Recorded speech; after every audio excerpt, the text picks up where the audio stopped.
Good morning, colleagues. Dobar dan. Welcome to the VIP corner with the Prime Minister of Montenegro, Igor Lukšić, European Commissioner Štefan Füle and Igor Lukšić, Prime Minister of Montenegro, will make a short statement and then we will take a few questions. Thank you. Hvala.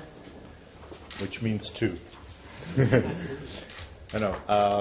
Ladies and gentlemen, it was indeed a great pleasure to be here today with the new Montenegrin Prime Minister, Igor Lukšić, who is paying his first visit to Brussels since he stepped into power in December last year.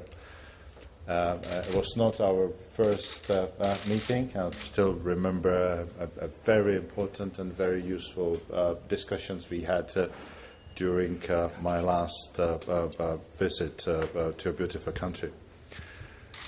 During our today's very interesting, thorough and constructive meeting, we have reviewed the achievements of Montenegro on its EU accession path and forthcoming steps. We also looked into the plans of Montenegro to address the key priorities.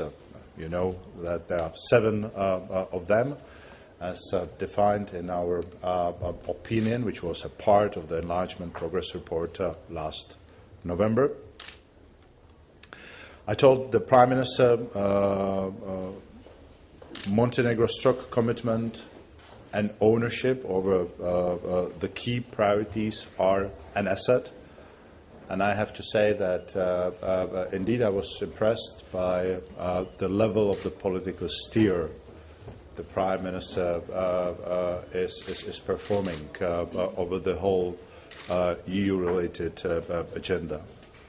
The determined, constructive and inclusive approach adopted by the whole Montenegrin government are very welcome. While the ownership of the process lies firmly with Montenegro, the Commission is closely accompanying the process with dialogue, advice and technical assistance. And I'm very pleased that comments submitted by the Commission in our recent consultations have been taken on board. Indeed, this is one of the issues.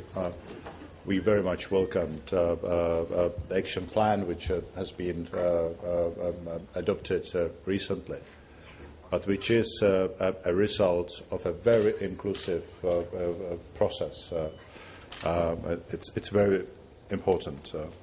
Now let me stress that the key word here is implementation. Implementation of reform is essential for the credibility of enlargement process. And Montenegro should deliver concrete results on the key priorities, but it should also continue its reforms in other areas where shortcomings have been identified by the Commission. It should notably upgrade efforts to strengthen its administrative and implementation capacity in a number of areas as recommended in the Commission opinion. And this is a crucial task. We expect to see tangible results in this area as in the others mentioned.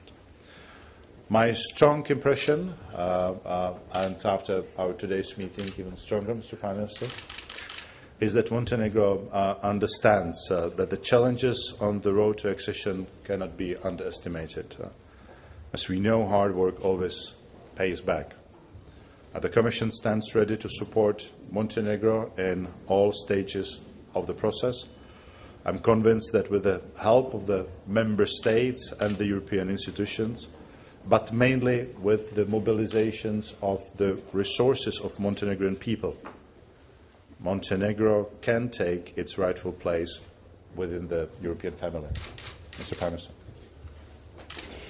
Ladies and gentlemen, let me begin by thanking Commissioner Füle for his support, personal support and the support of the DG enlargement in our European process. It would be impossible without the support of the European Commission that Montenegro be granted a candidate status country. And at the same time, I shared my view with the Commissioner Füle is that it is only now that the responsibility grows and we are ready to tackle all those issues which are related to the future European agenda. New government shares strategic priorities of the old government, and continuation of our activities, committed efforts to join European Union and get into the next stage, final stage of European integration, negotiations stage, is something that remains a major priority.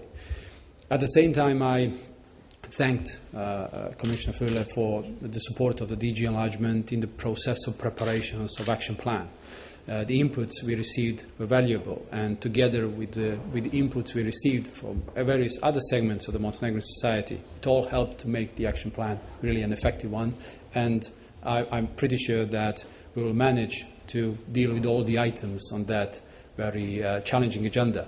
At the same time, I said that it is not that we waited for the action plan to start our works and our activities. It is actually that it's been already several months that we are actually devoting a lot of attention to various aspects of those 7 requirements, and I shared the actual state of the play and all the efforts we invest in improving the quality of the public administration and the changing legislation to improve the quality of the judiciary. I informed of all the activities that are taken care of in terms of improving our performance in combating corruption and organized crime. I informed the Commissioner Füle about all of our efforts to improve the state of the media freedom and the fact that we have reached out significantly towards the civil sector by introducing them into various segments of our political life in an attempt to make them one of the pillars in the overall European process. And I also informed about our activities to improve the implementation of the anti-discrimination agenda and all the efforts we invest together with the European Commission to come to the final solution of the CONIC 1 and 2. I also expressed my expectations that the next 3 months we'll be able to see a compromise made in our Parliament by all political parties, and that we will be able to have new electoral law which will be meeting constitutional requirements. So altogether, this is a very challenging agenda, but it is not the only agenda we have, because apart from that, we are continuing our efforts to